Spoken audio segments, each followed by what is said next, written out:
RDI, la radio de l'info, vous présente les rendez-vous de l'info.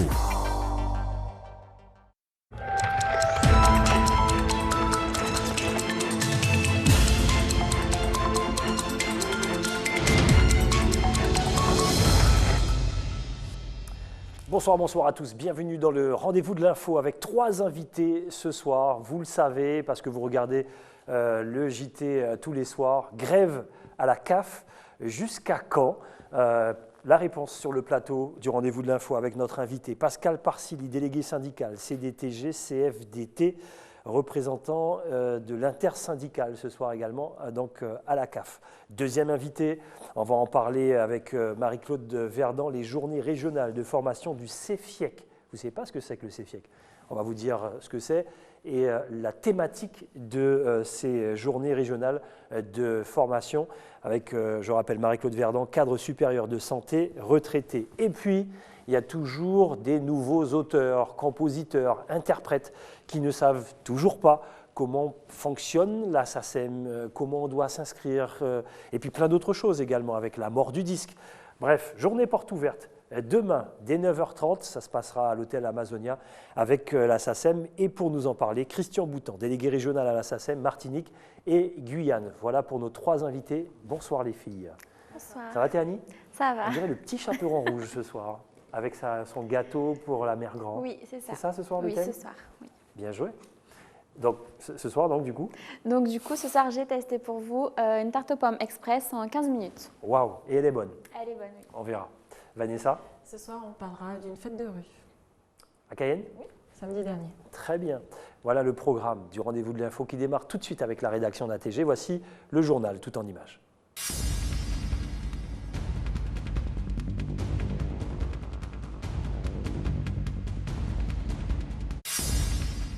La Chambre de commerce et de l'industrie de Guyane a accueilli aujourd'hui une conférence intitulée « 20 ans du barrage de Petit-Sou ».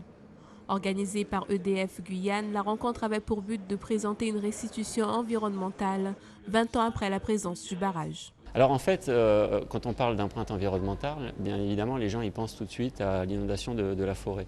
Mais on parle aussi du mercure, de l'impact du mercure qui était présent avant l'arrivée de Petit-Sou sur place, du fait de leur paillage, et qui interagit avec la retenue. On parle aussi des gaz à effet de serre, qui sont maintenant connus en termes de phénomènes d'émission dans les barrages. Et puis on parle aussi de la faune et de la flore terrestre et aquatique. La présence du barrage a modifié l'environnement de la région. Un nouvel écosystème s'est développé avec une grande richesse de la faune et de la flore. D'ailleurs, les scientifiques qui l'étudient se rendent compte qu'il y a toute une faune qui s'est adaptée finalement à cet environnement. Et c'est un vrai potentiel finalement pour comprendre ce qui se passe, pour aussi permettre à terme aux populations, aux touristes de venir aussi découvrir la faune guyanaise. À la date de sa création, le barrage de Petit-Sou pouvait satisfaire en énergie l'intégralité de la population guyanaise. 20 ans après, la consommation d'énergie a doublé dans le département, mais il représente toujours 60% de l'énergie produite en Guyane. On s'est rendu compte que lors des dernières inspections que le barrage vieillit très bien. On a fait une inspection de toutes les parties des infrastructures, y compris celles qui sont sous l'eau, et il s'avère que le barrage ne bouge pas du tout. Et que donc les infrastructures sont très stables. Donc on peut penser que ce barrage va durer au moins un siècle. Les principaux thèmes abordés ont été la biodiversité aquatique et terrestre, le gaz à effet de serre et le mercure. Hier, le maire de Matoury, le préfet, la gendarmerie et diverses associations se sont réunis à Balata pour faire le point sur la sécurité dans le quartier. Après une visite de terrain dans les zones à risque où ont lieu plusieurs homicides, un débriefing a été organisé au DSU de Balata. L'objectif pour nous, c'était de revenir, rencontrer la population, faire un point, voir quels étaient les ressentis. Moi, je retiens essentiellement le fait que les habitants nous disent observer une accalmie, un calme qui est revenu, et je considère que c'est tant mieux pour ceux qui résident et tant mieux pour tout le monde. Plusieurs mesures ont été mises en place pour amener la sérénité à Balata, comme la mise en place d'une brigade éco-citoyenne ou un renfort avec des gendarmes supplémentaires qui peuvent effectuer 4 à 6 patrouilles par jour. Mais d'autres mesures sont encore envisagées pour réduire la délinquance. Il faut absolument qu'il y ait des équipements sportifs et nous sommes prêts à les financer. Et puis il faut de l'emploi, donc on va voir pour les jeunes les plus méritants avec Pôle emploi et puis mettre aussi en valeur les jeunes qui font des choses bien. On aura peut-être 1 ou 2 événements à la préfecture pour les mettre en valeur dans les prochaines semaines. Même si ces différents dispositifs ont rassuré la population, pour certaines associations, la baisse de la délinquance et de la violence à Balata ne passe pas par les autorités mais par l'éducation.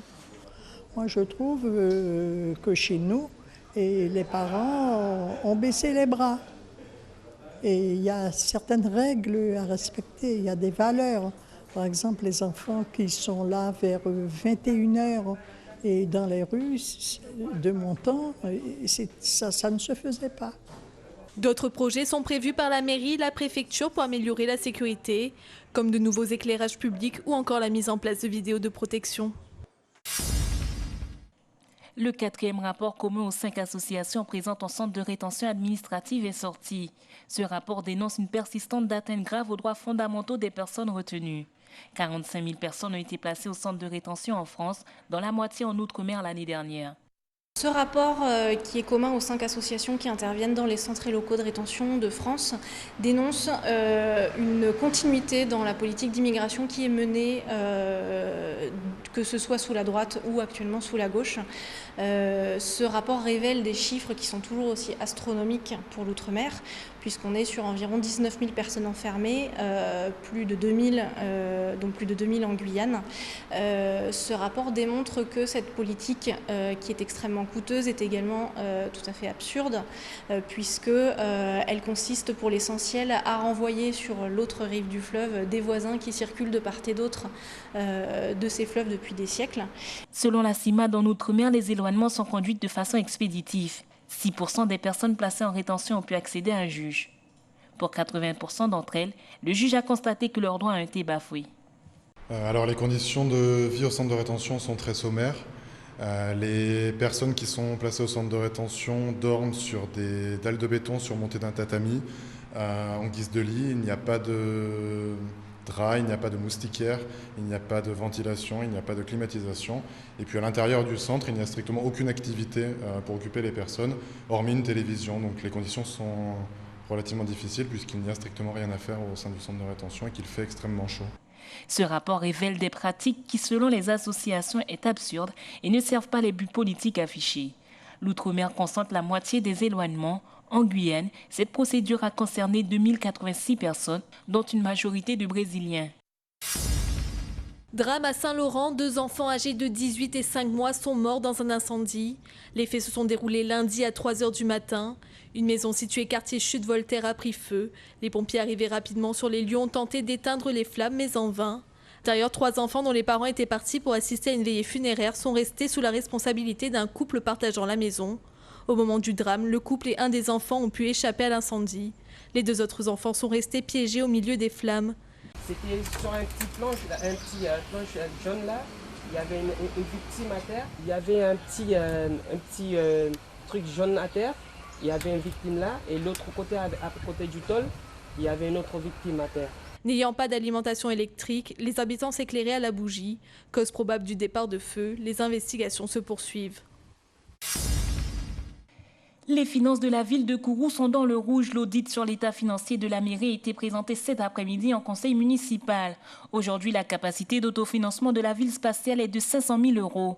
Une situation qui risque de s'aggraver pour les mois à venir. En 2015, elle sera de moins 3,8 millions d'euros. La ville de Kourou n'est pas en très très bonne forme, n'est pas en bonne forme du tout. Aujourd'hui, c'est que nous avons une capacité d'autofinancement donc de 500 000 €. En 2015, nous aurons une capacité d'autofinancement donc de moins 3,8 millions d'euros. Et puis notre encours de dette aujourd'hui, qui normalement aurait dû être autour donc de 15 ans, donc 15 ans sur l'encours de dette, nous avoisinons les 62 ans. Donc l'encours de dette, ça veut dire que la situation est très très grave sur Kourou. La ville de Kourou va devoir se serrer la ceinture. Quelques opérations vont en faire les frais. C'est de reprendre donc toutes les opérations lancées en régie. C'est par exemple sur, je prends des exemples, sur l'environnement, sur le développement durable, l'éclairage, par exemple le balayage mécanisé, les espaces verts, c'est sur ça qu'on peut faire des économies. Aujourd'hui, les espaces verts représentent 1 300 000 €, mais il faut encore investir sur du matériel pour faire des économies. François Ringuet a annoncé qu'il n'aura pas d'autre choix que de poursuivre la baisse des dépenses et trouver des recettes nouvelles. L'objectif étant de préserver les emplois en revenant sur les dépenses moins prioritaires. Le projet Calian, les bus, qui aujourd'hui donc plombe la commune de Kourou à hauteur donc de environ 2,3 millions d'euros, entre 1,8 et 2,3 millions d'euros qu'on perd donc chaque année sur ce projet. C'est une DSP de 8 ans, donc il va falloir trouver des solutions, même si on met en place une taxe transport qui sera malheureusement payée par les chefs d'entreprise, c'est 400 000 euros seulement de plus. À partir de 2015, il va falloir trouver 8 millions d'euros de recettes en fonctionnement. Le maire veut privilégier le travail en régie, mais cela ne suffira pas. L'encours en dette risque d'exploser. La mairie craint une mise sous tutelle.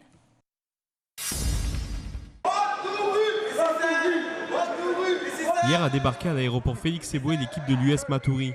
Parti pour disputer le 7e tour de la Coupe de France contre l'équipe de Wassel. Un match difficile qui s'est décidé au tir au but pour finir sur un score de 4-2. C'est donc dans la joie et la bonne humeur que les joueurs sont rentrés au pays. On a préparé ce match-là bien avant. Donc hier, on a pu célébrer cette victoire-là. Donc voilà, jusqu'à présent, jusqu'aujourd'hui, jusqu'à l'heure maintenant, on va célébrer parce qu'il y a du monde qui nous attend dehors toujours pour célébrer cette victoire-là.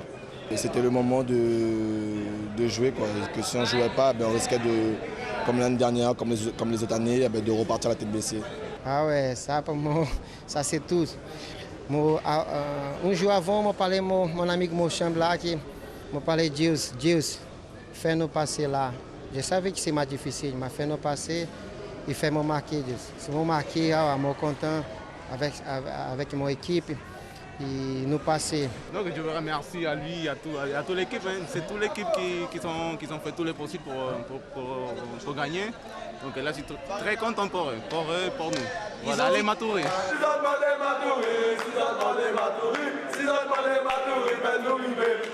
C'était un match un peu un film, hein. C'était presque du Hitchcock et un match héroïque de leur part. Donc je pense que ceux qui l'ont suivi à la radio ont dû le vivre encore 2 fois plus.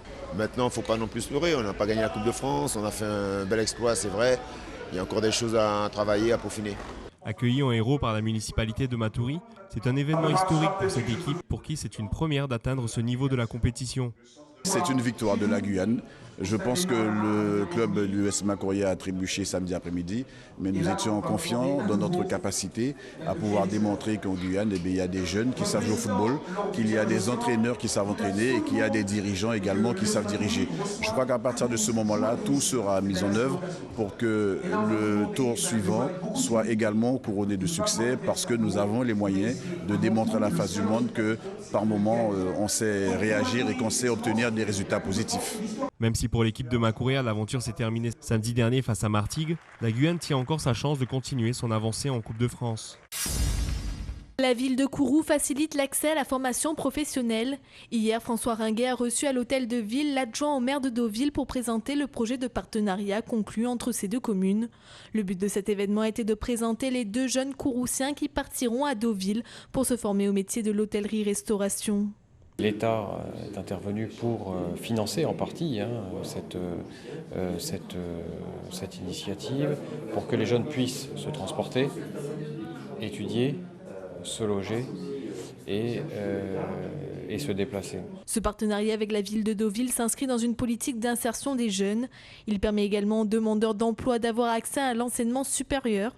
Une manière d'acquérir des savoir-faire en métropole pour les appliquer ensuite au niveau des entreprises locales. Ce projet a été porté par divers acteurs pour offrir des conditions optimales à ces jeunes. Concrètement, un accompagnement financier complémentaire du revenu des apprentis est mis en place par l'intermédiaire de l'ADOM, l'Agence des Outre-mer. Et ce financement permettra aux jeunes d'étudier dans les meilleures conditions sur place. Les 2 jeunes commenceront leur formation en alternance à Deauville dès le 30 novembre prochain.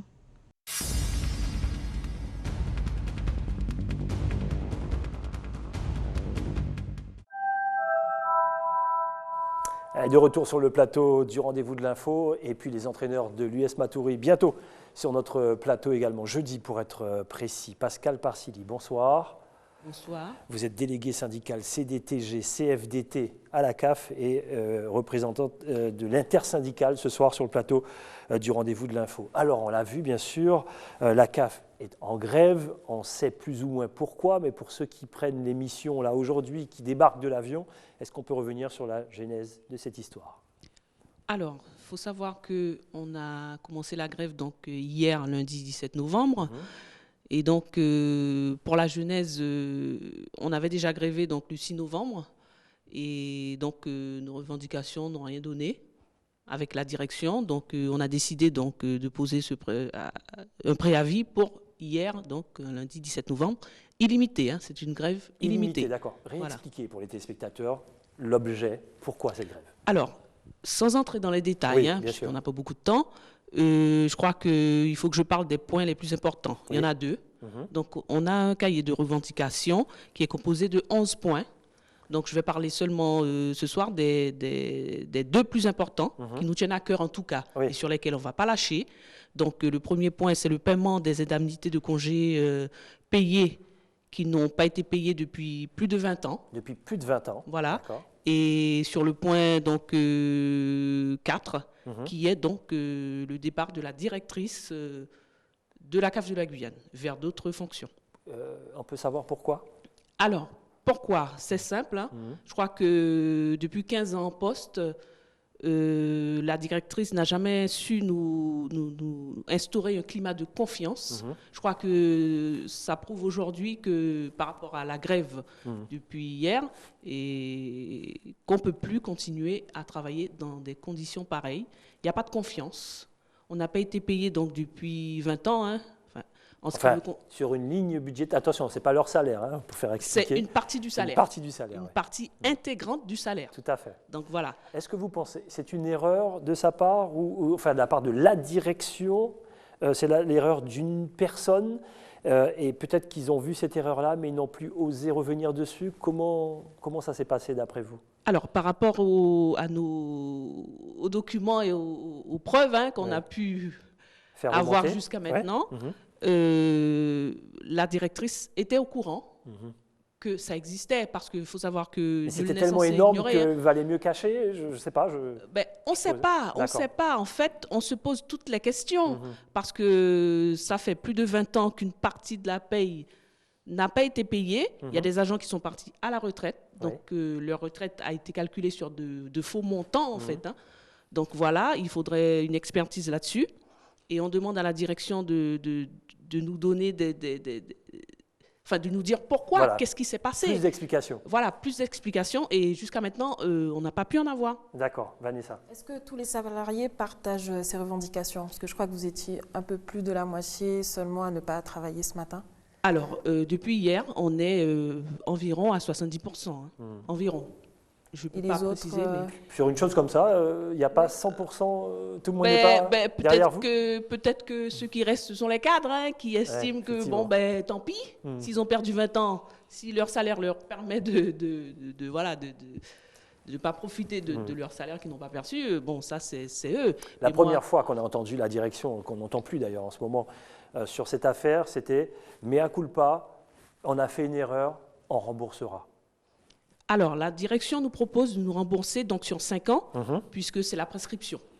Donc, nous, on lui dit qu'il n'en est pas question, que nous, on travaille, on nous demande des objectifs.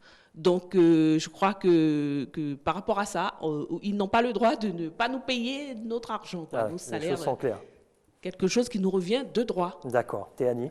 Vous avez demandé l'intervention de la mission nationale de contrôle et d'audit de l'organisme de sécurité sociale. Qu'en est-il de cette intervention? Alors, jusqu'à maintenant, donc, on a vu l'inspecteur du travail ce matin.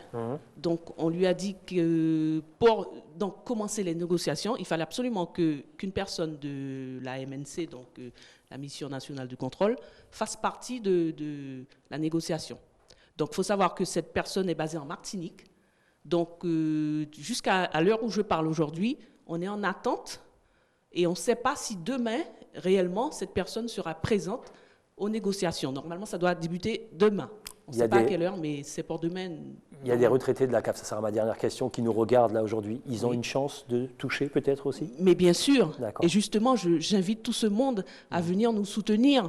Parce que franchement, c'est une cause qu'on n'avait même pas à revendiquer comme ça. Voilà, c'est quelque chose qui devait nous être donné de droit. Quoi. On parle de 400 000 euros, mais c'est un peu plus. Hein? C'est un peu plus. Je ne vais pas donner de montant, parce que je ne sais pas réellement. On a demandé à la directrice de calculer. Parmi vous, dans l'intersyndicale, il y en a qui veulent la tête de la direction, vous aussi? Mais bien sûr, D'accord. Monsieur Vernet. Ok. On veut qu'elle s'en aille, Voilà, parce qu'on n'a les plus choses sont claires. confiance. D'accord. On ne veut pas la licencier, on ne Oui. veut pas qu'on la licencie. Qu'elle aille ailleurs. Qu'elle aille ailleurs. Parce que ça fait 15 ans qu'elle est en poste et on estime qu'une une institution comme la CAF, je pense que ça doit tourner quand même un petit peu. D'accord. Merci en tout cas d'avoir été clair ce soir sur notre plateau, sur cette affaire qui n'est pas terminée apparemment. Donc on va le suivre bien sûr dans le JT du rendez-vous de l'info. Pascal Parsili, délégué syndical CDTG, CFDT, merci d'être venu sur notre plateau du rendez-vous de l'info. Ce soir, vous savez, 2 mardis par mois, le rendez-vous d'Attitude Mag. Ce soir, l'identité guyanaise avec Laetitia. Extrait. Vous savez, nous avons des peuples extrêmement chauvins qui sont arrivés en Guyane. Les Saint-Luciens, les Martiniquais. Allez dire à un descendant de Saint-Lucien qui n'est pas guyanais. Allez dire aux Martiniquais de Montjoly, les Caristans, les Loni, les Miloc, qui ne sont pas guyanais. Donc, à un moment donné, cette société guyanaise avait les moyens d'intégrer. Aujourd'hui, la France a fait que, effectivement, il y a des gens qui peuvent arriver en Guyane et vivre sur eux-mêmes. C'est-à-dire qu'un Français peut venir en Guyane, loger chez un Français, travailler pour un Français et fréquenter que des Français. La même chose pour les autres communautés. Et ça, c'est extrêmement dangereux. Voilà, Attitude Mag, c'est ce soir, juste après Dom Lac-Ézotte, présenté par Laetitia sur l'identité guyanaise. Ne ratez pas cette émission, très, très intéressante. Marie-Claude Verdon est notre deuxième invitée. Marie-Claude Verdon, bonsoir. Bonsoir Gilles, bonsoir mesdames. Bienvenue, cadre supérieur de santé retraité. Si vous êtes là, c'est pour nous parler des journées régionales de formation du CEFIEC. Juste avant de rentrer dans cette thématique des journées de formation, dites-nous ce que c'est que le CEFIEC. Le CEFIEC, c'est le comité d'entente des formations infirmiers et cadres. Mais on inclut également les formations d'auxiliaires de puériculture, d'aides-soignants également. Dites-nous ce que c'est que le thème cette année. Alors, le thème que nous avons défini, la directrice de l'IFSI et moi, c'est soins infirmiers et expression artistique et culturelle. Alors, vous me direz pourquoi. Alors, c'est plutôt particulier, effectivement. Alors, expliquez-nous ce que c'est. Pourquoi? Parce que nous considérons que l'art, la peinture, la chanson, le culturel peut aider le soignant à améliorer les soins que nous effectuons pour les patients. Il existe un métier qui est art thérapeute. Pourquoi? Parce qu'on considère que le fait d'apprendre à une personne à chanter à peine, par exemple, les ergothérapeutes ont leur place au sein des établissements de soins parce qu'ils utilisent les potentialités des patients. Et ce que nous voulons faire ressortir au regard de ces journées de formation régionale du CEFIEG, c'est comment l'infirmière, à partir de ses ressources personnelles, de ses potentialités personnelles, arrive à réinvestir ses savoirs, ses connaissances au service du patient. Donc ce sont les aides-soignantes qui vont... Les infirmières également, les cadres de santé, les cadres supérieurs. Il y aura aussi des médecins qui vont intervenir. Parce que la journée de jeudi est dédiée à la psychiatrie. Demain, nous serons à Saint-Laurent, puisque le président de région, puisque l'intégralité de ces journées est financée par la région Guyane. Et le président de région a tenu à ce que nous puissions organiser une journée dans l'ouest guyanais. Il y a des collègues de la Martinique qui viennent vous rejoindre. Des collègues de la Martinique, de la Guadeloupe aussi qui devaient venir, mais il y a eu un souci technique. Et donc, ce sont des membres du bureau du CEFIEC. Et l'originalité cette année, puisque c'est la deuxième fois que le conseil régional finance ces journées, nous avons une compatriote qui a un poste important dans un hôpital à Fort-de-France, Madame Tocné Paul, qui est directeur des soins, coordonnatrice générale des soins et surtout directeur délégué du secteur médico-social à l'hôpital de Colso à Fort-de-France, qui a été désignée par le président de région pour être la marraine de ces journées.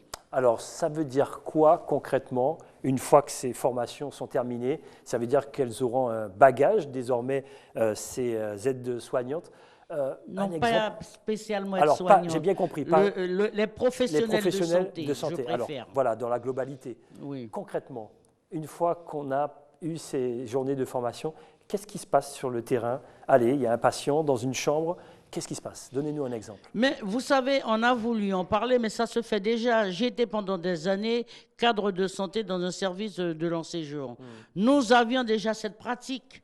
Nous utilisions ce que le patient avait en lui pour lui permettre de se reconstruire, de se ressourcer. Et ce sont des pratiques qui sont quotidiennes. Mais il faut en parler pour que les gens sachent que même au niveau familial, on peut être des aidants familiaux. Donc on rappelle, ça a commencé et c'est jusqu'à vendredi, demain à Saint-Laurent, jeudi et vendredi à Cayenne, à la cité régionale administrative de la région. J'avais une dernière question pour vous. Si Je vous vous me promettez de faire une réponse Une courte. seconde. Voilà. Pourquoi autant de critiques autour de l'hôpital? Alors qu'on voit quand même les efforts qui sont faits avec les nouvelles constructions, etc. Mais on ne cesse de critiquer l'hôpital, les urgences, etc. Vous qui êtes à l'intérieur. Vous savez, je dirais la plus belle... Non, je ne suis plus à l'intérieur. Enfin, je suis au ministère du Temps libre. Oui. Mais la plus belle femme du monde ne donne que ce qu'elle possède. Et vous savez, l'objectif aussi de cette journée, c'est de sensibiliser les gens au métier de la santé. Il manque des professionnels de santé en Guyane. Ça, c'est crucial, ça, des études l'ont démontré. Mais aujourd'hui, je peux comprendre l'insatisfaction des familles, mais il faut savoir aussi que nous sauvons beaucoup de vies à l'hôpital de Cayenne et dans les cliniques. Merci en tout cas, Marie-Claude Verdon, d'avoir répondu à nos questions. Cadre supérieur de santé, retraité. Allez, sans plus tarder, on passe à la chronique de Vanessa. Merci. Vanessa qui est allée à la rencontre de Sergine Boutrin de l'association Audace. Voilà, lors de la fête de rue, donc où l'art de se produire dans la rue. Donc entre peinture, chant, danse, concert gratuit, si vous étiez à Cayenne samedi dernier au détour du 23 de la rue Gouanet, entre 16h16 et 22h. C'est précis. Oui, c'était 16h16 et pourquoi pas. C'est vrai, c'est du Sergine Boutrin. Vous avez sûrement dû croiser ou voir ce qui va suivre, regardez.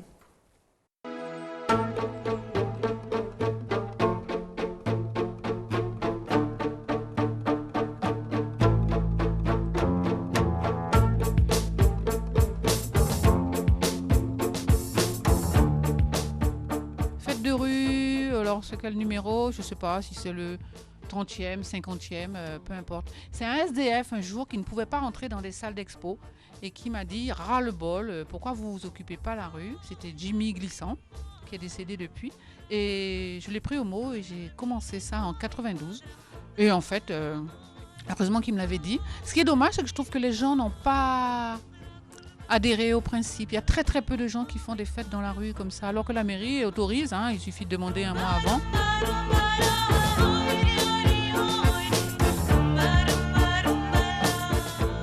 Donc le principe c'est fête de rue, mode, son et danse, en général. Il y a toujours de la musique, il y a toujours de la mode, il y a toujours de la danse. Et en plus, exposition artistique, artisanale, donc on peut rencontrer des artisans, des artistes, des peintres, des stylistes. Là, ce soir, il y a un mec qui fait des casse-têtes, c'est Fred. Il fait des ateliers casse-têtes, il apprend. Il y a un autre qui fait du berimbau et de la capoeira, peinture. Il y a Nico Signe. Enfin, il y a tout un tas de gens qui font des choses. On a fait aussi une expo de sièges parce que moi, je customise beaucoup les sièges.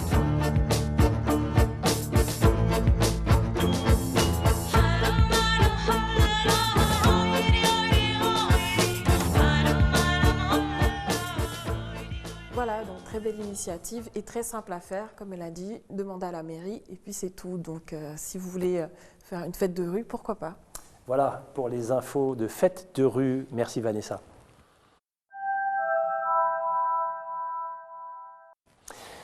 J'ai testé pour vous, c'est la chronique de Théanie qui a testé pour nous une tarte aux pommes en 15 minutes. Alors là, je suis curieux. Dites-nous ça, Théanie. Oui, donc cet après-midi... Apparemment, elle est bonne. Apparemment, oui. Cet après-midi, donc j'ai testé pour vous une tarte aux pommes, donc je vais vous montrer après ces quelques images, donc express, puisqu'elle a été cuite en 15 minutes et assez insolite au micro-ondes. Donc si jamais chez vous, vous avez un micro-ondes grill, vous avez 15 minutes, vous avez une petite invitation, vous n'avez pas de dessert, et bien voilà le résultat. Voilà comment c'est fait, on peut voilà, faire. donc je vous laisse regarder ces quelques images. On y va.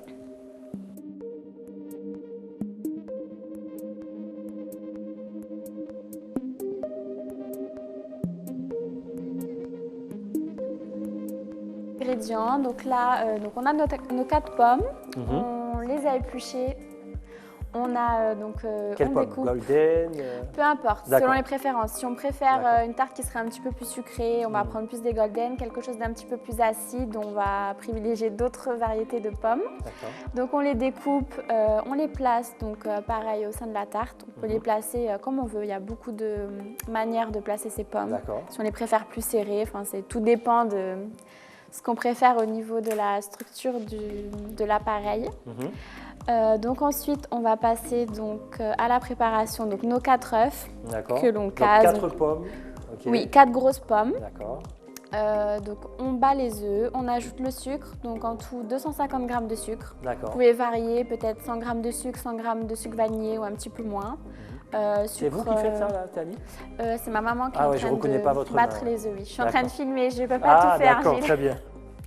Là, on ajoute donc un mélange crème fraîche et lait, puisque, comme je vous l'ai dit, c'est une tarte aux pommes normande. Donc, on utilise le même appareil que la quiche lorraine, c'est-à-dire mélange lait, mélange crème fraîche.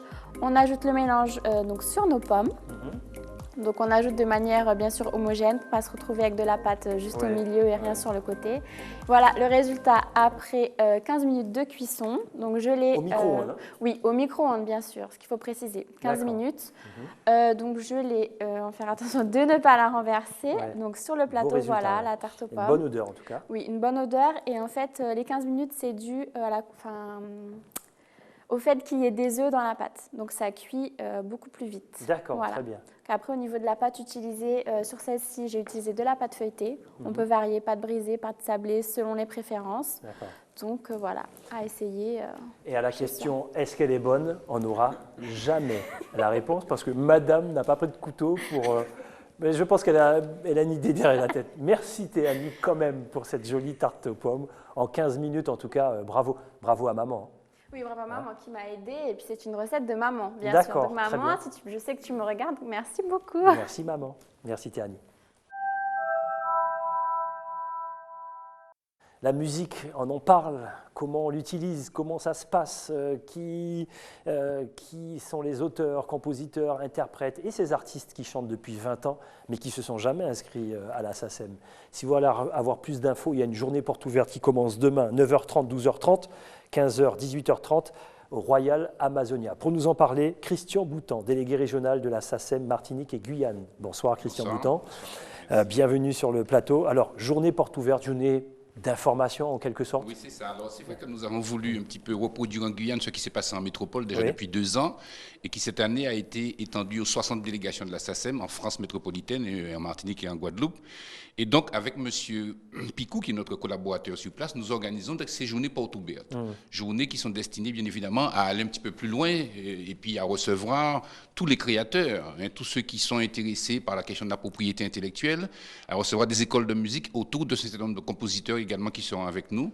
Et nous faisons ça effectivement en 2 séances, demain matin et demain après-midi. Très bien, Vanessa. Alors, question simple, les artistes antillais-guyanais s'inscrivent-ils à la SACEM? Alors, souvent, j'ai envie de dire précisément que ce sont les auteurs-compositeurs. C'est vrai que la dénomination artiste, elle est très générale, mais ce sont les créateurs, ceux qui composent des chansons, ceux qui écrivent des textes, ceux qui arrangent, ou encore des réalisateurs télé qui travaillent avec la musique. Et ce sera l'occasion pour nous, d'ailleurs, demain, de montrer tout ça. Par exemple, les contes musicaux, quand vous avez un scénario d'un conte musical, vous pouvez aussi adhérer à la SACEM. Donc, demain, nous essaierons de vulgariser l'ensemble des questions qui sont posées, non seulement sur la SACEM, mais aussi dans d'autres catégories, puisque la propriété intellectuelle couvre également le dessin, la littérature, vous voyez, un peu toutes ces questions que nous allons essayer de discuter demain. Théanie. Quels sont les intérêts pour un auteur-compositeur d'adhérer à la SACEM? Alors déjà, son premier intérêt, c'est de savoir que la loi protège les œuvres. Dès lors que vous créez une œuvre, quelle que soit la catégorie de l'œuvre, vous êtes protégé par la loi. Bon, dans certains cas, comme c'est le cas de la musique, pour protéger l'œuvre de manière concrète, on la dépose à la SACEM. Donc, on fait acte de propriété. Ça veut dire qu'on a un répertoire identifiant sa propriété. Deuxièmement, l'intérêt, il est économique. Une œuvre est destinée à être diffusée, à être jouée, à être interprétée, et on ne sait jamais jusqu'à quand. Bien sûr, bien sûr. Donc, voilà, c'est-à-dire que le principe du droit d'auteur, c'est d'associer le créateur à la production économique, si je veux dire, de son œuvre. Donc, tous les trimestres, il touche des droits d'auteur en fonction de la diffusion de son œuvre. Il passe tout le temps à la télévision, notre fameux Patrick Hernandez avec un titre, Born to be Alive. Il vit bien. Hein. Voilà, absolument. Il vit avec un seul. Mais les enfants de Claude François ou Bob Marley, bénéficient de tout ça. Voilà. Alors, droit d'auteur, exportation, et puis ça sera ouvert, la discussion sera ouverte. Vous allez même parler et aborder la mort du disque. Ah, certainement. Si vous voulez, c'est bien pour ça que nous avons fait cette manifestation un peu en deux phases. Une première partie, nous allons un peu parler de la SACEM, du droit moral, des droits patrimoniaux des auteurs-compositeurs, des sociétés d'auteurs qui existent en France.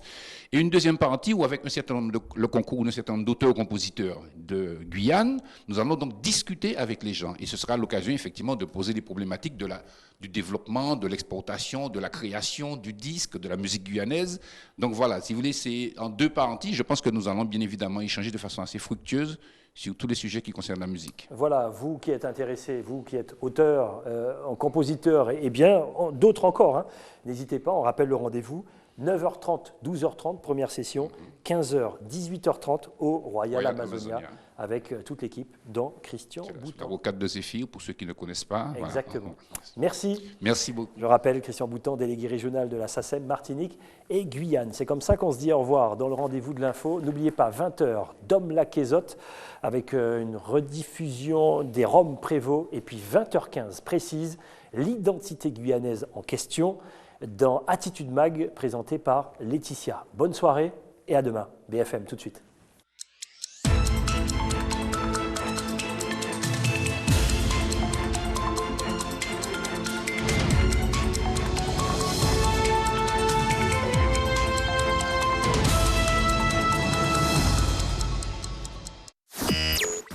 RDI, la radio de l'info, vous a présenté les rendez-vous de l'info.